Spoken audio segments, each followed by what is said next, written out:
was a sniper in the 21st century unexpectedly. I was reborn in 1958 and became an ordinary mountain dweller in the Greater Kangan Mountains in northeast China. It all started with hunting in the deep mountains. It's incredibly cold.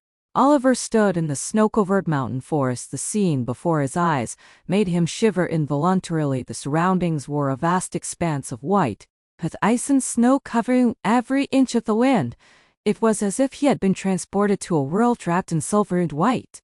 He exhaled, and his breath immediately condensed into a white mist in the air, slowly rising before quickly dissipating into the frigid atmosphere at this moment. He was dressed in only thin clothes, with frost hanging from his eyebrows and icicles even forming beneath.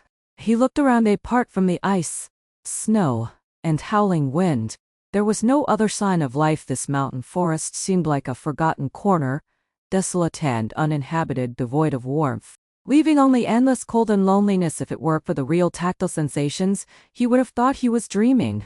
Just yesterday, he had been Asher, an ace sniper in the Special Operations Brigade of the Northeast Tigers in 2024. While carrying out a mission to capture a desperate criminal by air assault, there was an unexpected plane crash. When he woke up, he found himself in the Northeast in 1958, having traveled from 2024. Not only had his name changed from Asher to Oliver, but his identity had also shifted from a Special Forces soldier to a mountain dweller who couldn't even afford enough food. However, the extreme cold and hunger left him no time to be surprised. The original owner of this body had already frozen to death in this icy and snowy wilderness. All Oliver could do now was to take the place of the original owner and survive. Speaking of the original owner, he was also a tough guy, although only 17 years old. For the sake of his mother and younger sister, he didn't hesitate to put himself in danger. The original owner was the third child in the family, with an elder brother and an elder sister above him. It was said that his mother had been his father's second wife, exchanged for 100 cat ties of cornmeal. As for the first wife, she had been driven away by his father, leaving behind a son and a daughter, and Oliver and his younger sister Scarlett were the children born to his mother. After marrying his mother, the original owner's father didn't reform his ways but became even more abusive. All the household chores in the family, including those of his grandparents, had to be done by his mother in the coldest days of winter.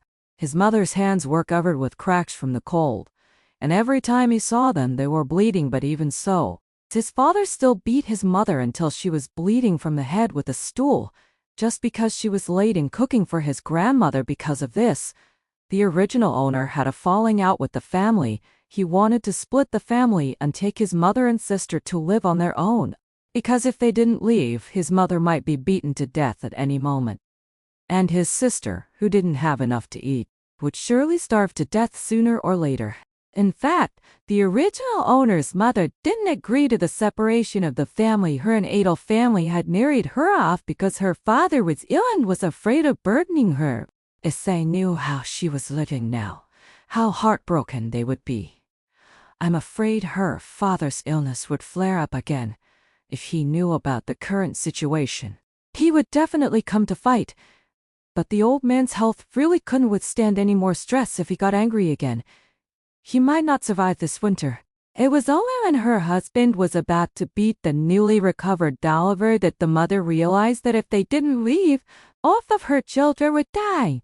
So she steeled herself and decided to take a risk. Even if they were to die, the mother and children would die together. When the mother left, she had actually secretly brought a pack of rat poison. The original owner saw it, but didn't say anything. He knew what his mother was thinking and didn't blame her. I have to hurry up, otherwise the prey will get away, thought Oliver. To be honest, Asher had great respect for the original owner. If it weren't for the original owner, he would now be a wandering spirit lingering in these mountains and rivers. Therefore, he was determined to fulfill the original owner's wish to take care of his family. After all, he had taken over this body. Consider it as repaying the original owner for saving his wife. However, although the original owner had good intentions, his abilities were mediocre in the frigid winter forest. His way of hunting was actually waiting by a tree stump for a hare. Like the idiom suggests looking at it further, the way he set the trap was also amateurish moreover. It was set up to obviously end in the wrong position. How could a rabbit possibly fall into it? Oliver only had a hemp rope around his waist, a small knife, and this trap in his hands. Now for an ordinary person, it would be a wild dream to try to hunt with these things, not to mention whether they could actually catch a hare by waiting by a tree stump. Just the fact that he dared to enter the mountains with such meager equipment showed that he didn't take the dangers of the deep mountains seriously enough in this mountain forest. There were not only rabbits but also various fierce beasts, and waiting by a tree stump for a hare was like gambling with his life. Apparently, he didn't have good luck and didn't win the bet. Oliver dismantled the rough trap made by the original owner, then put away the snare and prepared to move to another place. When he took apart the snare, Oliver found that the trap was actually broken. The original owner's technique was not very professional. Even if a rabbit rushed in, it might not be successfully caught. The height was wrong, and the rabbit could easily jump over it, so he wandered around in the forest again and then found a suitable branch to make a new trap. This kind of snare mainly utilized the principle of a slipknot in the rope with the elasticity of the branch. It ensured that once the rabbit triggered the trap, the rope would tighten around its neck, suffocating the rabbit. The more the rabbit struggled, the tighter the rope would become. The main structural part of the trap was a hollow tube. A notch was made with a knife at the bottom of a flexible wooden stick. Finally, another branch was cut in the middle. The thinner branch was inserted into the small hole of the hollow tube on the other side. It was clamped by a split small stick. The height of this trap was carefully calculated. It seemed that the rabbit could pass through, but in fact, the rabbit's back would touch the horizontal bar. Once the horizontal bar was knocked off, a standing branch would bounce up, and then the rabbit's snare would rise and tighten around the rabbit's neck. The panicked rabbit would struggle desperately, but in that case, it would strangle itself to death. The mechanism was simple, but it wasn't easy to make it work. It was very difficult to find hares in winter because there was very little food. When rabbits came out to forage, they would also encounter attacks from those hungry wild beasts, so they would be extremely cunning and try to keep their movements as hidden as possible. However, none of these difficulties could stump him, who had been an Special Forces soldier in the mountains. His nose was even more sensitive than that of a hunting dog. Moreover, the rabbit's activity range followed certain patterns. After removing the trap, Oliver prepared to look for another place. Just then, he heard a faint voice in the mountain forest. "Brother, brother?" Oliver was taken aback and looked in the direction of the sound. He saw a small figure running towards him. Her little face was red from the cold, and her small head was wrapped in a large scarf. The snow had already reached up to her waist, but the little girl still held a tattered cloth bundle high in her hand and walked forward with difficulty. It was his younger sister, Scarlet. At only 4 years old, she could easily freeze to death in this mountain forest. When Oliver saw her, he immediately ran over, taking up a flurry of snowflake from the ground. Because the snow was too deep, it was difficult for Oliver to walk. When he rushed over, he even tumbled and crawled to get close to his sister. When he saw Scarlet, Oliver couldn't help but scold. "Why did you come out? Did she tell you to come out?" Scarlet blinked her big black eyes and held the bundle high above her head. "Brother, this is for you to eat." Oliver was stunned. He looked at the bundle and then picked Scarlet up in his arms. Scarlet stuffed the bundle into Oliver's arms. "Uncle sent it. Mom didn't want to eat it. I thought you didn't have anything to eat when you went out in the morning, so I brought it to you." Hearing this innocent voice, Oliver felt a warmth in his heart. Although they were Purin, the living conditions were harsh here. As an only child, he had never experienced the warmth from siblings before, but this time, he truly felt it and also understood why the original owner had risked his life to go hunting. Thinking of this, Oliver smiled. Although the smile made him feel the pain from the frostbite on his face, he still endured the pain and replied gently, "Let's save it for now. When Greg catches a rabbit, we'll stir rabbit soup and eat it together." The little girl clapped her hands, her eyes shining with excitement. "Really? That's great. We can have meat. I've never tasted what meat is like before." Chapter 2. Rabbit. Oliver held his sister's hand and, facing the biting north wind, searched for their target along the hillside. As a former Special Forces soldier, the search training had been deeply ingrained in his bones, and searching for prey was a basic survival skill in the wild. He walked carefully, observing all kinds of traces. Tracking was of utmost importance to him. Just like when someone had been to a certain place, he could figure it out just by some subtle trace. She could even interpret the specific activities of that person here based on these clues.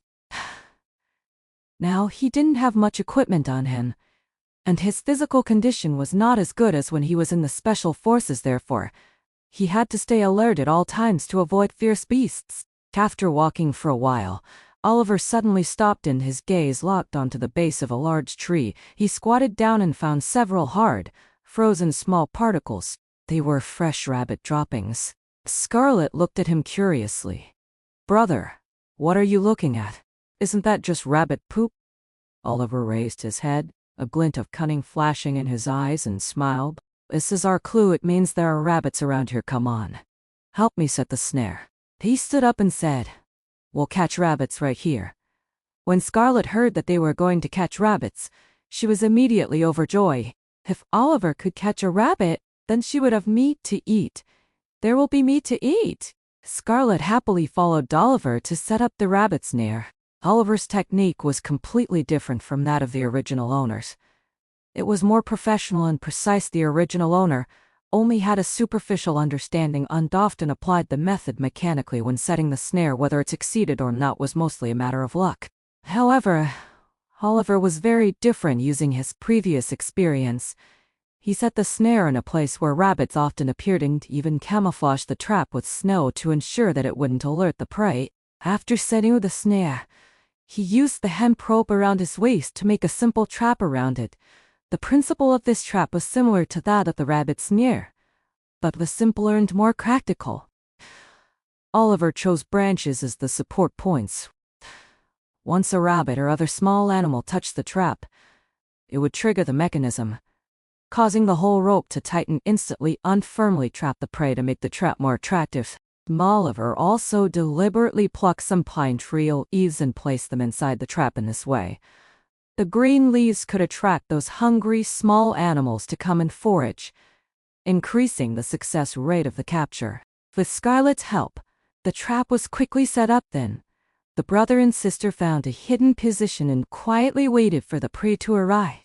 Scarlet snuggled closely in her brother's arms. The cold weather made her shiver with cold. Oliver also held his sister tightly, and at the same time, he was calculating in his heart how to proceed in the future.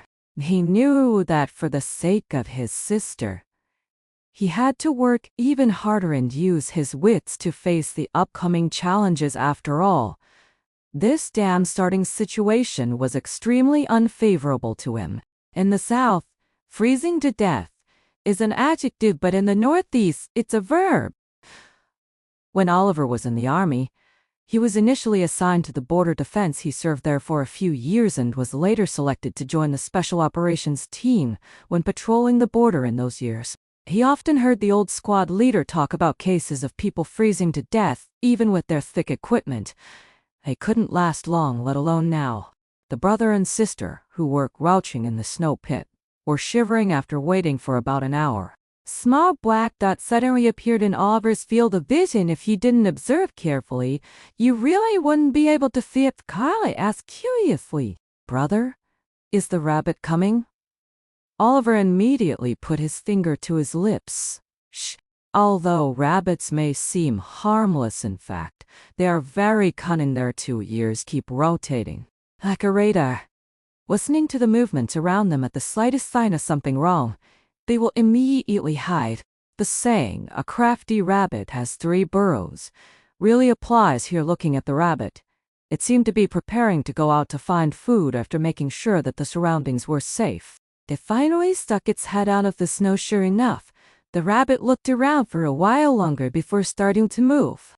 The rabbit looked around furtively, was really being cautious, fearing that it might encounter some fierce beast. Oliver observed that this rabbit was not small, at least a big rabbit weighing 6 or 7 cat ties.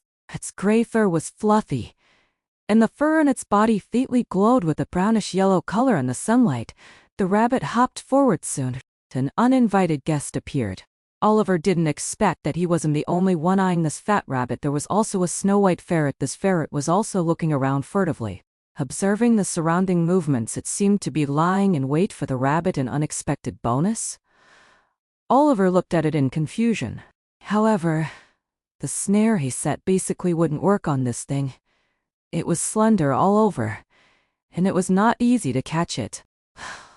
Moreover, Oliver judged that the direction of its attack, if it scared the rabbit would probably run in another direction.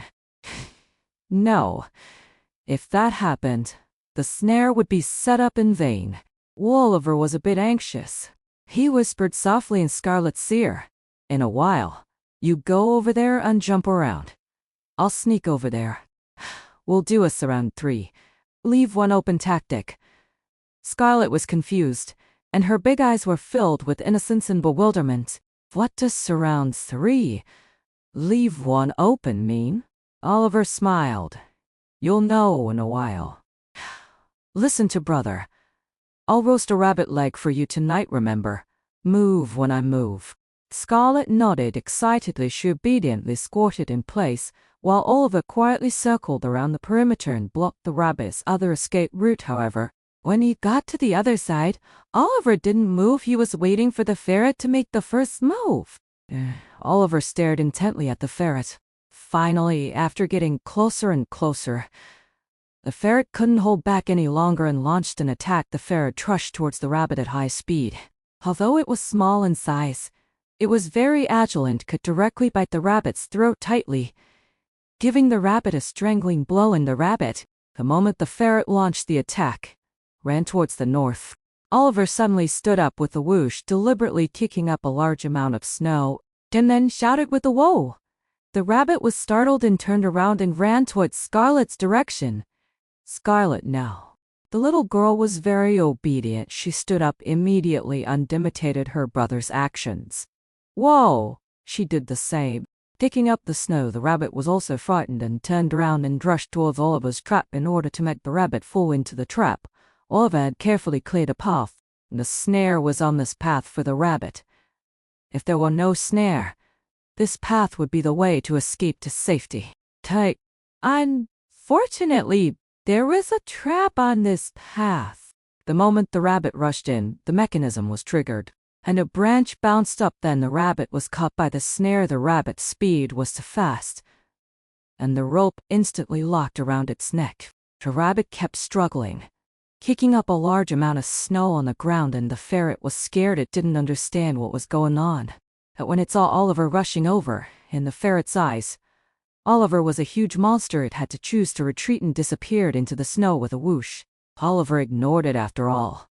There wasn't much meat on it. How could it be more important than the rabbit? Ignoring the ferret, Oliver directly grabbed the snare and pulled the rabbit tightly. After struggling for a while, the rabbit's movements became smaller and smaller, and gradually, it stopped moving. Oliver stepped forward, took out his knife, and with one strike, he finished off the rabbit. Rabbit! Rabbit! Scarlett's small body tumbled and crawled in the snow to get close to Oliver. She looked at the rabbit. If it weren't for Oliver, she might have even wanted to eat the rabbit raw.